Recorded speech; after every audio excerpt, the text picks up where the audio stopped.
Bossed up, lazy boy, and reclining. Curved thoughts, yeah, kill him with kindness. Get locked, I'ma make better. Succeed, and I can't fail.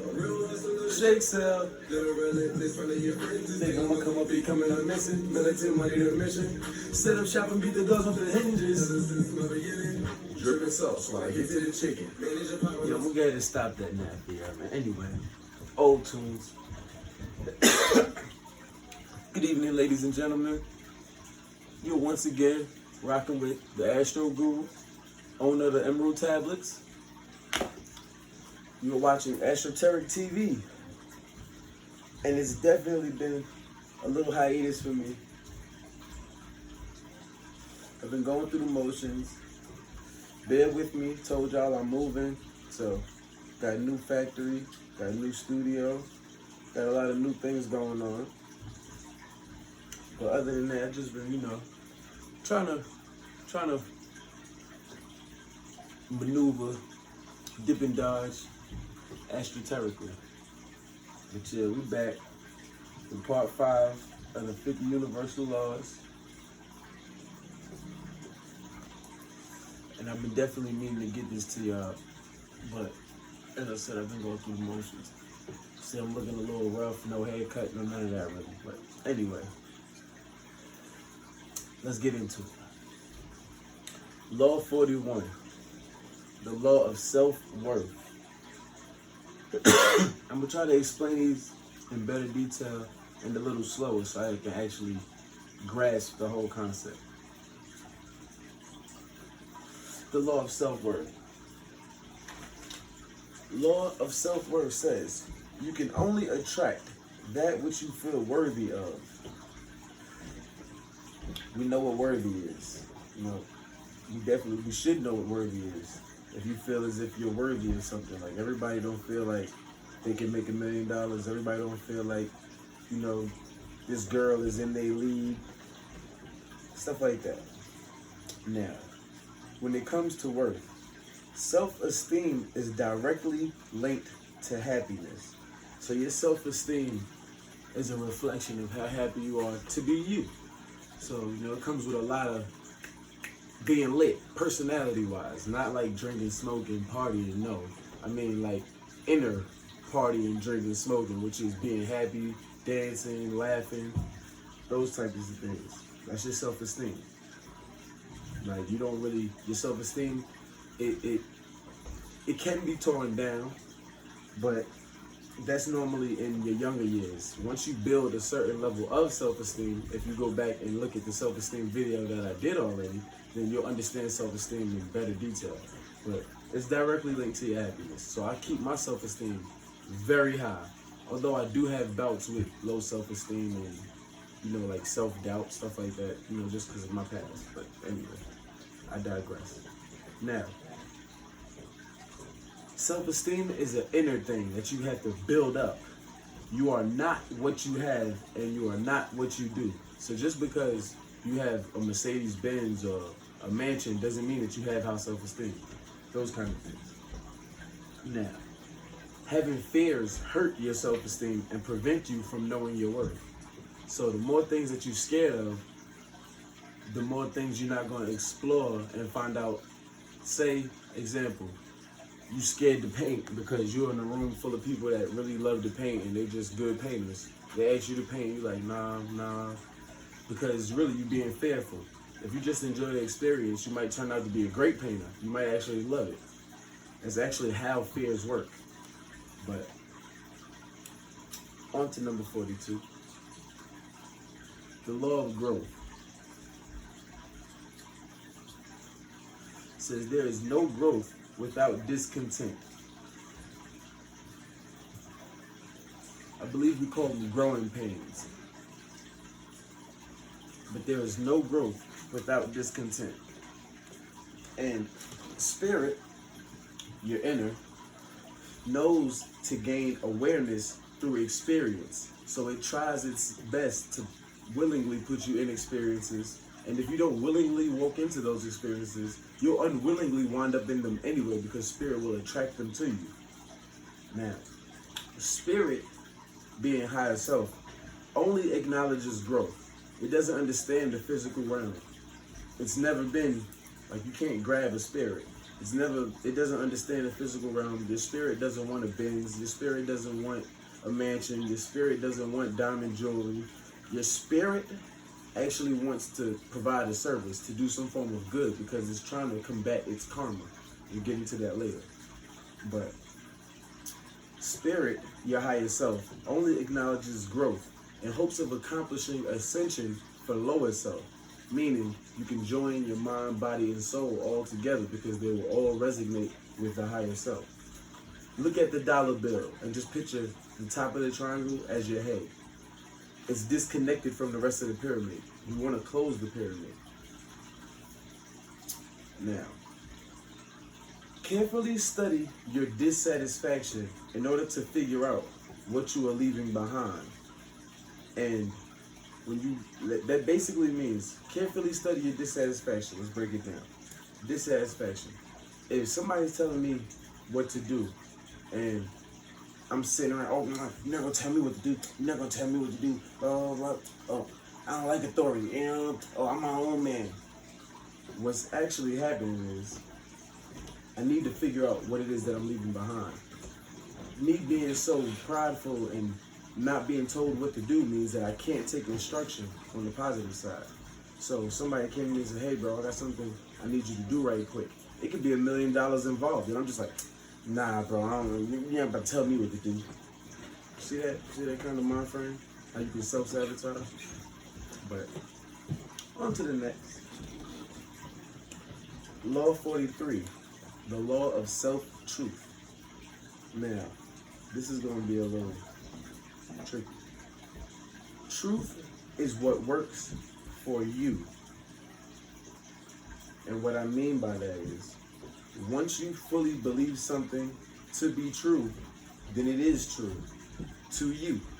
So if I just decide right now to believe, because of my experiences, that all black women are toxic, then in my mind, it's true.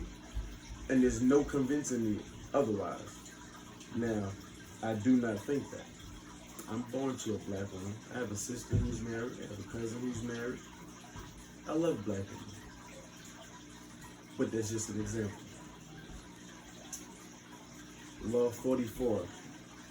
The law of summarized experience says, you right now are a sum of all your experiences from your past lives and your current one.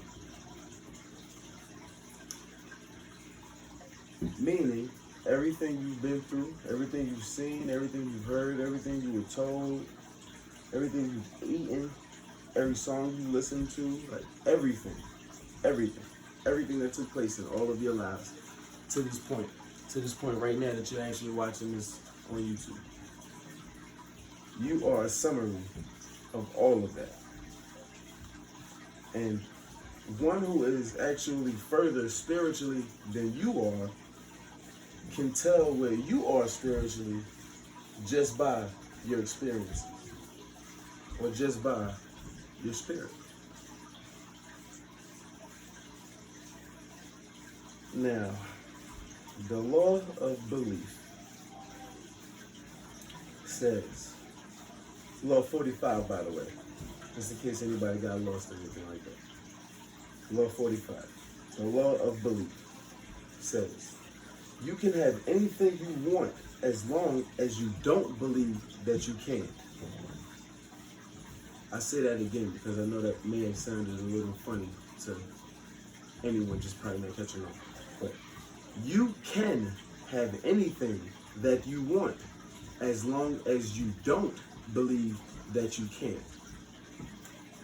And it's coming with a second part. So that's the first part. The second part is, as well as not conflicting with another's belief.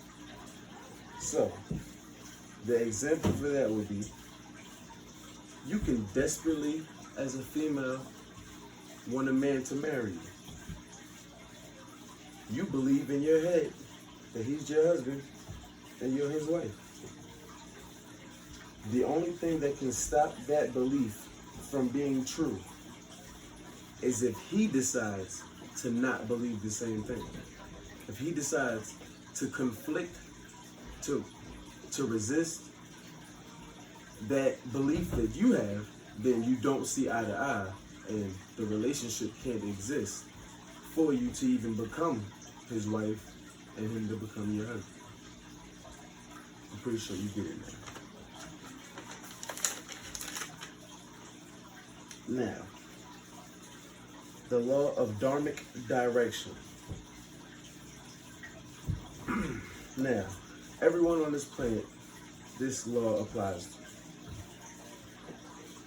You have a guiding principle to yourself. That guiding principle that you have is the inner direction that you would take to fulfill your dharma, to correct your karma. Now, we know what karma is. Dharma is actually how you correct your karma. So when people say, like, I did a lot of bad in my life and I want to give back, that's dharma. So, dharma consists of 7 faculties, 7 departments that you would actually work in. And this is for everyone on the planet. Most jobs fall under any one of these 7 categories. Number 1 being the workforce. That's anybody. That's just like UPS, you know, your postal people, things like that. No, not your postal people. We're not gonna say UPS. We're not gonna use them. But workforce would be your door dashers, people like that. Uber Eats, your taxi cabs. Now, number 2 would be military. That's defense. That's police, security guards, people of that matter. Number 3 would be service. People that work in service. Service being restaurants, you know, waiters, waitresses, things like that.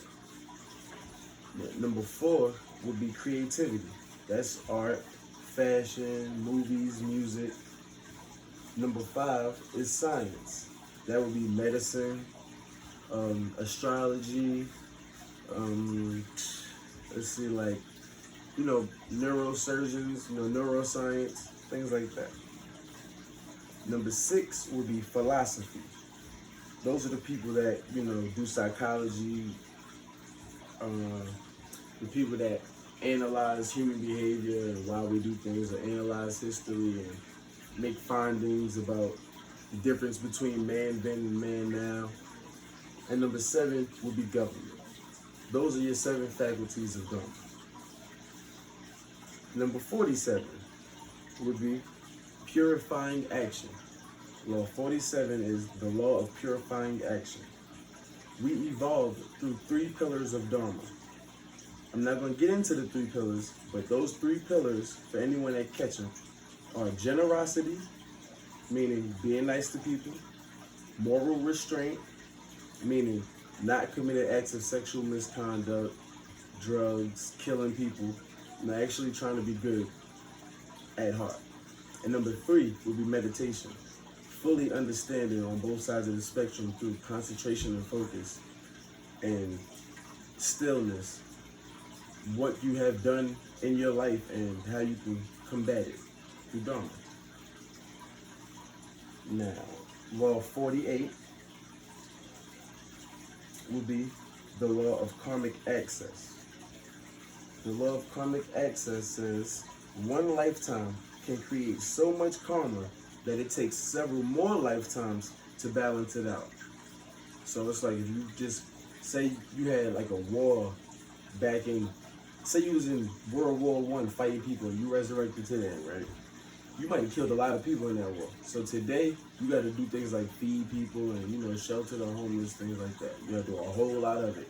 And you're going to have several more lifetimes of doing it. Because, you know, the negative outweighs the positive. We all know that. Negativity spreads faster than positivity. Number 49, another one of my favorite laws. The law of release says that we all should let go of anything no longer serving us a purpose without regret or resent. We have moments, make memories, and we let go to be free to make more moments, to make more memories. Perfectly explainable, perfectly understandable, perfectly comprehensible. Law 50. And after this is over with, guys, I'm finally here. We made it. I definitely have more videos coming. Stay tuned. Log into my Instagram at AstrotericApparel. Tune in to my Instagram at AstrotericApparel. I apologize. And there, I'll be posting when and what I'll be actually, the topics, the times. I'll be posting more clothing. Got female clothing on the way. We'll cater to the women for a second. We'll leave the men behind. T-shirts and hoodies is just too easy for them. So we're going to actually, slide over, use some more creative ideas. But Law 50 is the law of ritual. This one law actually opened me up to endless opportunities, doors, and possibilities. The law of ritual says that any act performed repeatedly with intent becomes a ritual. Each time it's done, its power grows. And it grows in 3 ways, or should I say for 3 reasons. When you pray, say you pray, and say you've never prayed before. It's like beginner prayer. When you first start praying, you might not know what to pray about. You might not know how to pray. You might not even be good at it. You might just be mumbling, just, dear God, thank you, amen. And that's not much, but once you start there and you start to make it a ritual, every night you pray and thank God, every night, the power grows. So you start to become more thought, feeling, and soul oriented to that prayer. And you start to put more into it, more feeling, more thought. You might say more. And what happens now is, because of the concentration placed into that prayer, you get your spirit guides and added guides, the laws that I'm speaking about, God, period, himself. They will start helping you, because every night, just like you keep calling, you keep calling, you keep calling, you keep calling, you keep calling, they gotta pick up. So now they answer the call and they jump on board with you. Some people stop right there and they don't really make it to a full manifestation. But now what happens is the law of belief kicks in and you start adding yourself to the mix to control matter, to control the world. So I had an idea long ago to make a podcast, and it hadn't really come to fruition fully. I actually have a whole nother page, but something just couldn't really, but once I decided to really concentrate and make it a ritual to do my research, to practice how I would speak in front of the camera, to actually think of the knowledge that I had in my brain that I've amassed over my lifetime and write it down, to make book after book after book after book. It actually accumulated, picked up momentum and speed to where the guides started helping me. And my horoscope started telling me like, hey, you should start a podcast. And now my horoscopes tell me, yeah, you started a podcast, things are going pretty well, just keep doing what you're doing, keep at it. And I literally thank the gods, the universe, the mountains, nature, my girlfriend, my exes, my family, my friends, my enemies, every experience. I thank everything. The law of sunrise experience. I thank my past lives for this opportunity to bring you guys this information. But with that being said, till next time.